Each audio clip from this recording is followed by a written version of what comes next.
Okay guys, तो कल तक के क्लास में हम लोगों ने डिस्कस किया कि परिमेय संख्या क्या होती है, अपरिमेय संख्या क्या होती है।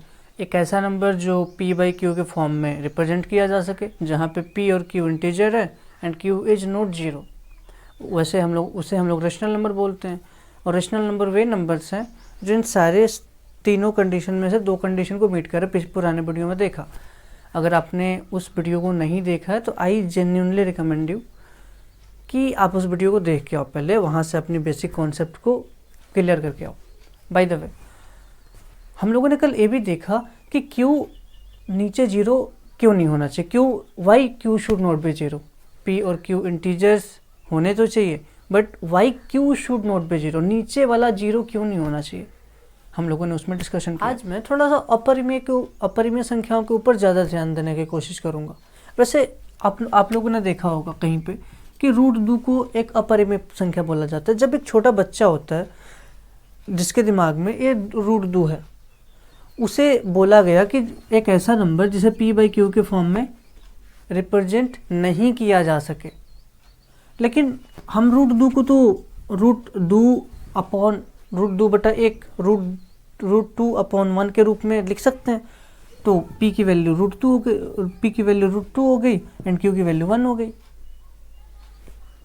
लेकिन आपने एक बच्चे लोगों को ना एक कन्फ्यूजन रहती है बेसिकली कि हाँ भाई सर, आपने बताया कि p बाई क्यू के रूप में रिप्रेजेंट किया जा सकने वाला नंबर जो होगा उसे परिमेय बोलेंगे और जिसको नहीं किया जा सकेगा उसको अपरिमेय बोलेंगे। लेकिन सर यू आर टेलिंग कि root 2, root 3, root 5, root 7 etcetera are the irrational numbers. लेकिन सर इसे भी तो मैं p बाई क्यू के फॉर्म में रिप्रेजेंट कर ही सकता हूँ। देखिए मैंने नीचे 1 लगा दिया and this is in the form of p by Q. हाँ, बच्चे लोगों को ये बेसिक सा डाउट रहता है जिसे मैं आज क्लैरिफाई करने की कोशिश करूँगा। बेसिकली हमने पहला कंडीशन देखा था जब हम परिमेय संख्या सीख रहे थे, अपरिमेय संख्या सीख रहे थे। पहला कंडीशन इज कि number should be in the form of p by Q and second condition was p and q should be belongs to integers, मतलब p और q इंटीजर्स होने चाहिए। And the third condition was q should not be zero. पर ये integers होते क्या हैं? आपको मैंने सिखाया तो था, इंटीजर्स माने दिस नंबर्स।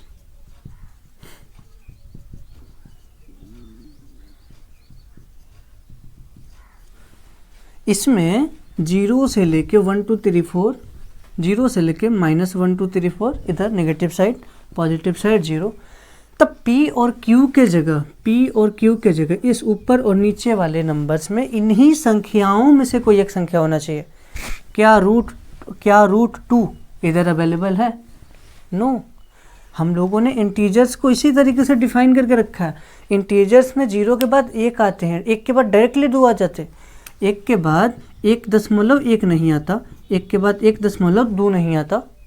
ये हम लोग बाद में डिफाइन करते हैं। बट अभी जहाँ तक हम लोगों ने सीखा इंटीजर्स के बारे में, यहाँ तक हम लोगों ने इंटीजर्स को उसी फॉर्म में डिफाइन करके रखा है, इस फॉर्म में, कि हमें अभी तक इन नंबर्स के बारे में पता ही नहीं है कुछ भी। वी जस्ट नो अबाउट कि 0 के बाद डायरेक्टली 1 आता, 1 के बाद 2, 2 के बाद 3, और अगर निगेटिव साइड चले तो 0 के बाद डायरेक्ट -1 आता है। बीच में कोई चीज़ एग्जिस्ट नहीं करती, क्योंकि अभी तक हम सिर्फ z की बात कर रहे हैं, अभी तक हम सिर्फ पूर्णांक की बात कर रहे हैं। तो -1 के बाद डायरेक्टली -2 आता, बीच में कुछ नहीं होता। -2 के बाद डायरेक्टली -3 आता है, -3 के बाद डायरेक्टली -4 आता। There is no something in middle of these two numbers, -1 0 1 2 3 etcetera. I hope कि आपका मैंने डाउट क्लियर कर पाया कि root 2 by 1 is not in the form of p by q because p and q requires integers. p and q should be integers, but root 2 is not an integer. I hope कि मैं आपका doubt clear कर पाया होगा। Okay, तो अब हम किसी परिमेय संख्या को और अपरिमेय संख्या को नंबर लाइन पर रिप्रेजेंट करने वाले हैं, मतलब दिखा देंगे। जैसे अभी मैंने कुछ देर पहले दिखाया था कि पूर्णांकों को किस तरीके से नंबर लाइन पे दिखाया जाना चाहिए। जैसे मान लो कि मेरे को पूर्णांक को दिखाना है, तो मैं यहाँ पे 0 लिखूंगा, 1 लिखूंगा, 2 लिखूंगा, 3 लिखूंगा, -1 -2। If I have to show an integer on number line, let's say 3। सवाल अगर है कि शो -3 ऑन नंबर लाइन, तो मैं इस तरीके का नंबर लाइन खींचूंगा, इस तरीके का डायग्राम बनाऊंगा, इस वाले पॉइंट का कुछ नाम दूंगा ए, और मैं यहाँ पे लिख दूंगा a इक्वल्स टू -3 आंसर। मेरे को सवाल किया गया था कि -3 को संख्या रेखा पे दर्शाइए, -3 को संख्या रेखा पे दिखाइए, -3 को संख्या रेखा पे निर्धारित कीजिए। मैंने इस तरीके से बनाया, इस पॉइंट का नाम दिया a, और मैंने बोल दिया कि जो a है वही -3 है। But what if I told you कि 1/2 को संख्या रेखा पे निरूपित करो, 3/4 को संख्या रेखा पे दिखाओ, 6/8 को संख्या रेखा पे दिखाओ, 9/15 को संख्या रेखा पे बताओ, 3/2 को संख्या रेखा पे दिखाओ, हम कैसे दिखाएंगे? This is the question and this is what we are going to do exactly in this video, in this session from now. ठीक है, तो मान लो कि मेरे को 1 और 2 के बीच में 5 परिमेय संख्या दिखाना। ये बेसिकली एनसीईआरटी के एग्जाम्पल का क्वेश्चन है। लेट्स से व्हाट इफ मेरे को पता करना हो कि 1 और 2 के बीच 5 परिमेय संख्या निकाले। हम यहाँ पे इस कॉन्सेप्ट को सीखे, उससे पहले मैं आपसे थोड़ा सा एक चीज़ डिस्कस करना चाहता हूँ। आपने लोअर क्लासेस में एक चीज़ सीख के रखा होगा, ऐसा फ्रैक्शंस, जब आप फ्रैक्शंस पढ़ रहे होंगे, जब आप भिन्न पढ़ रहे होंगे लोअर क्लास में, बताइए इसको मैं कितना लिख सकता हूँ? 1/4 सीखा है आपने लोअर क्लास में।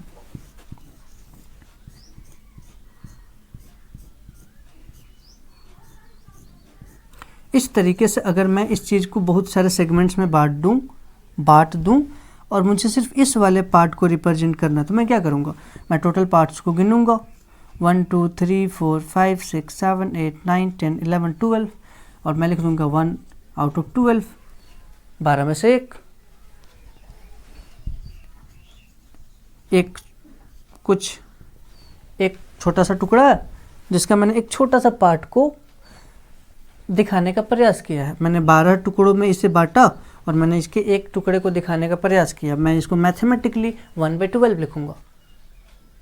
लेकिन जब मेरे को इस टाइप के नंबर्स को 1/4 को 1/12 को जब मुझे नंबर लाइन पे रिप्रेजेंट करना होगा, how we are going to do that question. So let's say I have a question कि 1 और 2 के बीच में 5 परिमेय संख्या निकालिए। कैसे निकालेंगे? मैं कुछ नहीं करूँगा, बस 1 और 2 को नंबर लाइन पे इस तरीके से दिखाऊंगा और मैं ना इसके बीच में 5 लाइन्स खींच दूंगा, 1 2 3 4 5। यही तो मुझे निकालना है। अच्छा, आप देख के बताइए, मैंने जैसे ही 5 लाइन्स खींचे, ये जो लाइन सेगमेंट है कितने टुकड़ों में बट गया? 1 2 3 4 5 6। ये सुनो, 6। तो ये इसका पहला टुकड़ा, यहाँ से लेके यहाँ तक दूसरा टुकड़ा, यहाँ से लेके यहाँ तक तीसरा टुकड़ा, यहाँ से लेके यहाँ तक चौथा टुकड़ा, एंड सो ऑन। ओके, मैं इस वाले टुकड़े को, टोटल 6 टुकड़े हैं, मैं सिर्फ इस वाले टुकड़े को कंसिडर कर रहा हूँ, तो क्या मैं इसको 1/6 लिख सकता हूँ? मतलब इस तरीके से, अगर मैं इस तरीके से डब्बे बनाऊं जहाँ पे मैंने इसके 6 टुकड़े किए, 1 2 3 4 5 6, तो अगर मुझे सिर्फ इसको रिप्रेजेंट करना होगा, आई विल रिप्रेजेंट 1/6। मुझे इसको लपेट के इसको साथ में रिप्रेजेंट करना होगा, तो I will say 2/6। And similarly for 3 parts out of 6 will be 3/6। And 4 part के लिए 4/6, 5 पार्ट के लिए 5/6, 6 पार्ट के लिए 6/6। ओके, उसी तरीके से अगर आप इसको समझने का प्रयास करो, तो क्या मैं इसको 1/6 लिख सकता हूँ? ऑब्वियसली। यहाँ से लेके यहाँ तक मैं 2/6 लिख सकता हूँ, यहाँ से लेके यहाँ तक मैं 3/6, यहाँ 4/6, यहाँ पे 5/6। हाँ, मेरे को अब कुछ नहीं करना, 1 और 2 के बीच में 5 परिमेय संख्या निकालना है ना, बस इनके बगल में 1 1 1 1 1 लगा दूंगा, दैट्स। हमारा आंसर हमारे साथ, हमारा आंसर हमारे पास है। 6 6 1 6 1 7/6, 6 1 6 2 8/6, 6 1 6 3 9/6, 6 1 6 4 10/6 and 11/6। तो we are able to find 1 और 2 के बीच में 5 परिमेय संख्याओं को इस तरीके से। अलग अलग लोग अलग अलग मेथड से सिखाते हैं सवाल बनाने। मैंने भी जहाँ पे पढ़ा था वहाँ पे एक को ऐसे करके निकाला गया था कि भाई मेरे को 5 परिमेय संख्या चाहिए, मैं 6 करूँगा इस तरीके से, 6 दूनी 12, 6 और 12 के बीच में 7 से लेके मैं 12 तक आंसर लिख दूँगा। लेकिन भाई जब इस तरीके से मैंने पढ़ा था ना, तो I was not able to visualise कि चल क्या रहा है इधर। लेकिन इस मेथड से you will able to visualise कि हम कर क्या रहे हैं। हम 1 और 2 के बीच में 5 परिमेय संख्याओं को निकालने की कोशिश कर रहे हैं, और बहुत ही लॉजिकल तरीके से। हमने बस 1 और 2 के बीच में 5 परिमेय संख्या को निकालने के लिए 5 लाइन्स किए। ऑटोमेटिकली जो लाइन सेगमेंट है 6 पार्ट में डिवाइड हो गए। मैंने इसको 1/6 बोला, 2/6 बोला, 3/6 बोला, 4/6, 5/6, सबके बगल पे 1 1 1 1 प्लेस कर दिया एंड आई गेट आंसर। इसी तरीके से आप किसी भी नंबर को निकालने के लिए किसी भी लाइन सेगमेंट के किसी भी सेक्शन के बीच में कितना भी नंबर निकालने की कोशिश करो, आप निकाल पाओगे। ठीक है, I have a new example for you to give a better idea of how we represent any number और number line. Let's say I have been given to represent 13/2 on the number line. तो मैं क्या करूँगा, सबसे पहले इसको मैं एक जनरलाइज फॉर्म में रिप्रेजेंट करूँगा। 2 से मुझे 13 में डिवाइड करना, मेरे को इतना मिला। क्या मैं इसी चीज़ को इस तरीके से लिख सकता हूँ, ऐसे? ये जो 6 है यहाँ पे चला जाएगा, 1 ऊपर चला जाएगा, 2 जहाँ पे था वहीं पे रहेगा। मेरे को बोला 6 और आधा, 6 का आधा मतलब 6 का आधा नहीं, 6 और आधा, 13/2 का मतलब 6.5 है ना। तो मैं क्या करूँगा, यहाँ पे लिखूँगा 6, यहाँ पे लिखूँगा 7, और सिंपल यहाँ पे जो 1/2 है, मेरे को बोल रहा है कि इसको 2 भागों में डिवाइड करना है। मैंने 2 भागों में कर दिया, 1 2 1 2। मेरे को 2 भागों में डिवाइड करने को बोला गया, मैंने इसको 2 भागों में डिवाइड कर दिया, 1 2 1 2। और ये कौन से भाग की बात कर रहा हूँ? पहला भाग, ए 0th पार्ट, ए फर्स्ट पार्ट, ए सेकेंड पार्ट, है ना। मुझे पहले पार्ट की बात करनी है, तो मैं यहाँ पे लिख दूंगा आधा, यहाँ पे 6 है, 6 लगा दूंगा, and this is what the number.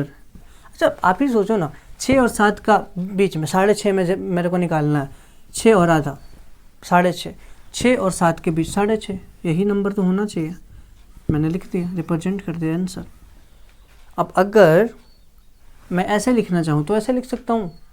अगर मेरे को यहाँ पे ए लिखना है और मैं बाद में ऐसे लिखूं ए 6.5 आंसर, तो भी कोई प्रॉब्लम नहीं। It is totally your choice कि आप इसको कैसे रिप्रेजेंट करने वाले हो। लेकिन क्वेश्चन ये है कि हम चीज़ों को अप्रोच कैसे करें।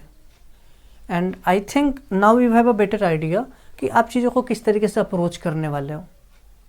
Now I think you have a better idea of how to represent a number line, how to represent a rational number और number line. But now let's talk about how to represent an irrational number on number line।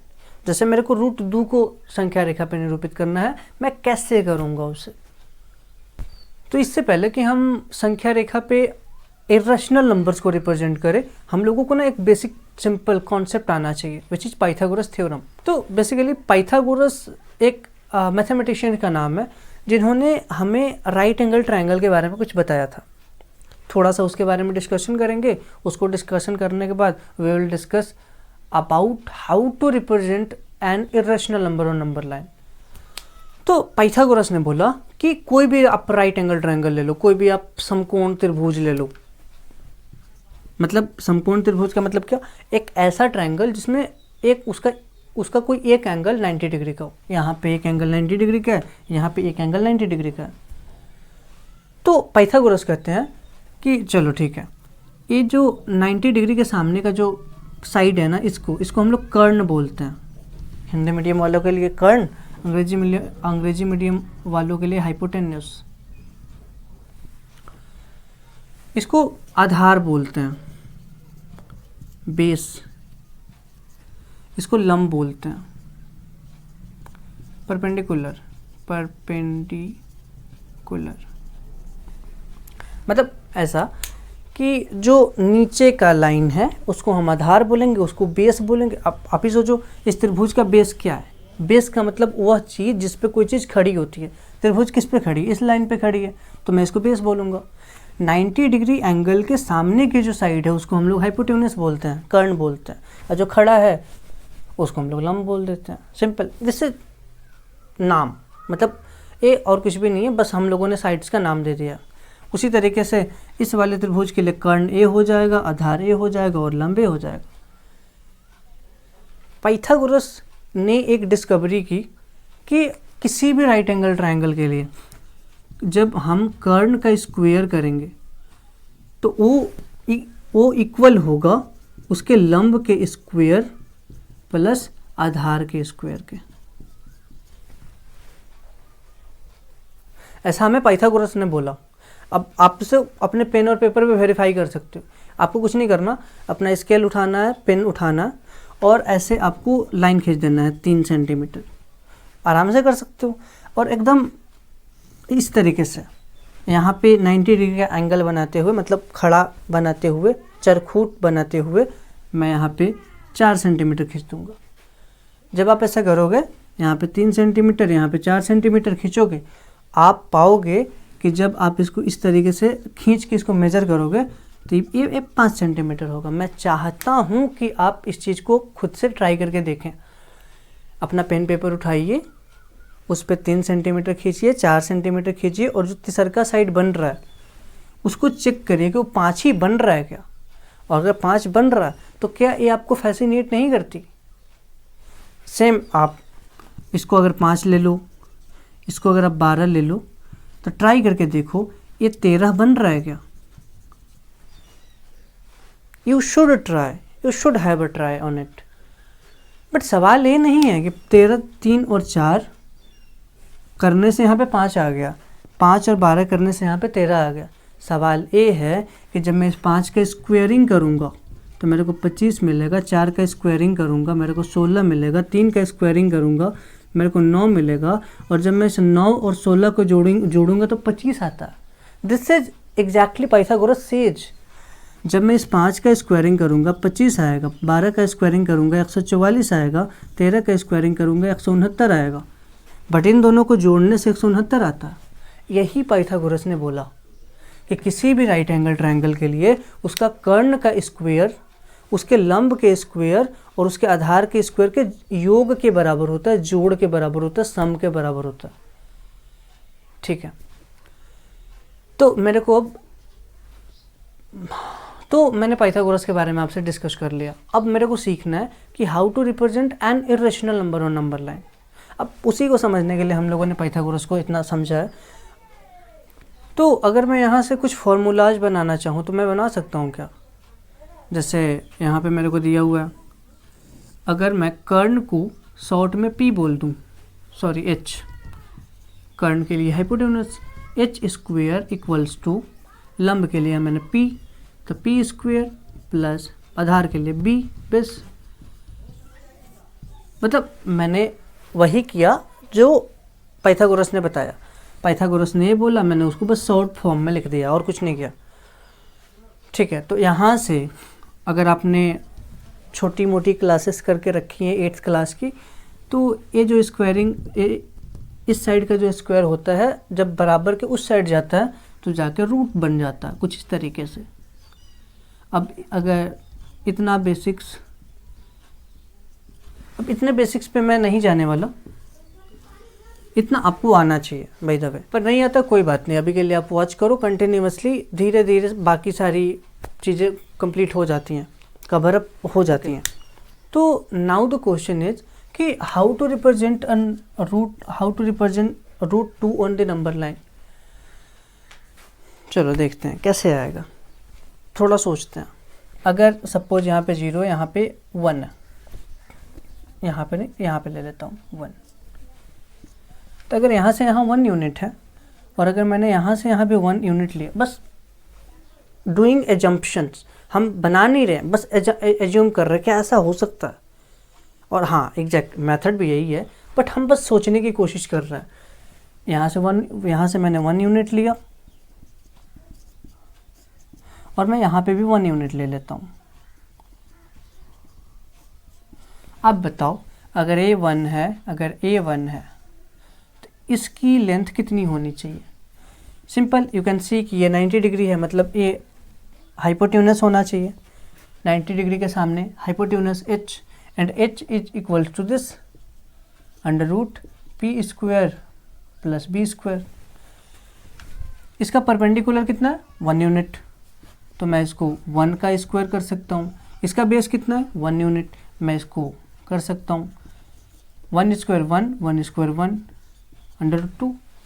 कहने का मतलब है भाई साहब कि अगर मैंने इसको 1 यूनिट लिया और इसको भी 1 यूनिट लिया तो this will automatically become root 2। ऐसा नो, एग्जैक्ट यही चीज़ आपको भी करनी है किसी नंबर, किसी इरेशनल नंबर को नंबर लाइन पर रिप्रेजेंट करने के लिए। पर करेंगे कैसे? मेरे को पता चल गया कि अगर मैं इसको 1 लूँगा, इसको 1 लूँगा तो this length will become root 2, but मेरे को तो इस नंबर लाइन पे इसको रिप्रेजेंट करना, तो मैं क्या करूँगा, मैं कॉम्पस लूँगा। अब मेरे पास नहीं है ऑफ कोर्स, तो मैं क्या करूँगा, कॉम्पस से इस लेंथ को ऐसे मेजर करूँगा और इस नंबर लाइन पे इस तरीके से कट कर दूँगा। ऐसे कॉम्पस लूँगा, यहाँ से यहाँ मेजर करूँगा और यहाँ से नाप के मैं इस नंबर लाइन पे ऐसे कट कर दूँगा। तो यहाँ से अगर मैं कॉम्पस से कुछ इस तरीके से करूँ तो अप्रोक्स यहाँ पे चीज पॉइंट आनी चाहिए, और जो यही पॉइंट है वो रिप्रेजेंट करता है रूट 2 को। इसी तरीके से मान लीजिए कि आपको रूट 3 को नंबर लाइन पर रिप्रेजेंट करना, how will we get number root 3 on number line?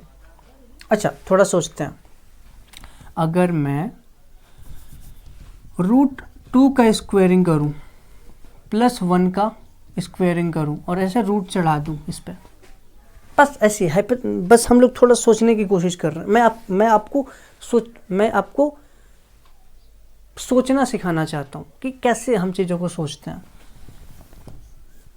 2 का स्क्वायर करूँगा 2 प्लस 1 क्या मिला? रूट 3, रूट 2 का स्क्वायर। अब जिन लोगों ने इसके बारे में नहीं पढ़ा है, मैंने थोड़ा सा इससे पहले 2 वीडियोज़ हैं मेरी स्क्वायर एंड स्क्वायर रूट्स के ऊपर।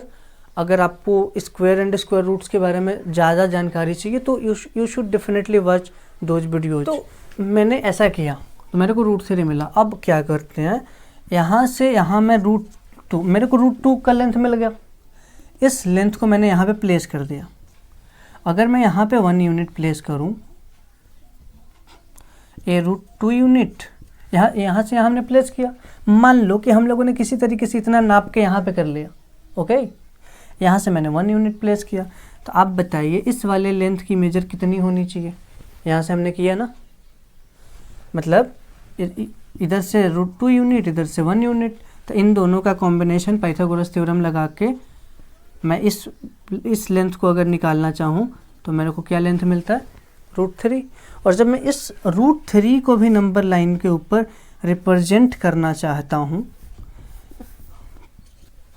तो मैं कुछ नहीं करूँगा, यहाँ से कंपास को मेजर करूँगा और ऐसे ऐसे ऐसे ऐसे ले जाके यहाँ पे कट कर दूँगा कुछ यहाँ पे इस तरीके से। तो यहाँ से लेके यहाँ तक की लेंथ रूट 2 है, और ऑफ कोर्स ए वाला जो पॉइंट है रूट 2 को रिप्रेजेंट करता है। Now this point will be represent root 3। देखो मैं लेंथ की बात कर रहा हूँ, ये लेंथ है यहाँ से लेके यहाँ तक। इस पॉइंट ये जो पॉइंट है वो रूट 2 को रिप्रेजेंट करता है, ये पॉइंट रूट 3 को रिप्रेजेंट करता है। यहाँ से लेके यहाँ तक की लेंथ भी रूट 3 है और यहाँ से लेके यहाँ तक की लेंथ रूट 2 है। इसी तरीके से फर्दर अगर आप यहाँ पे 1 यूनिट प्लेस करो इसी चीज़ पे, तो यहाँ से अगर आप ऐसे खींचो तो यहाँ से जो आपके पास नया नंबर होगा दिस विल बी रूट 4। कैसे हम चेक कर सकते हैं? रूट 3 होल स्क्वायर प्लस 1, इसको मैंने प्लेस कर दिया इस तरीके से, तो I will get this root 4। और जब आप ऐसा करोगे तो आपको क्या मिलेगा कि ये जो √4 है ना वो पॉइंट 2 पे ही कट रहा है, क्योंकि हमको पता है कि √4 का मतलब 2 होता है। तो this is how you can represent rational number and irrational numbers on number line.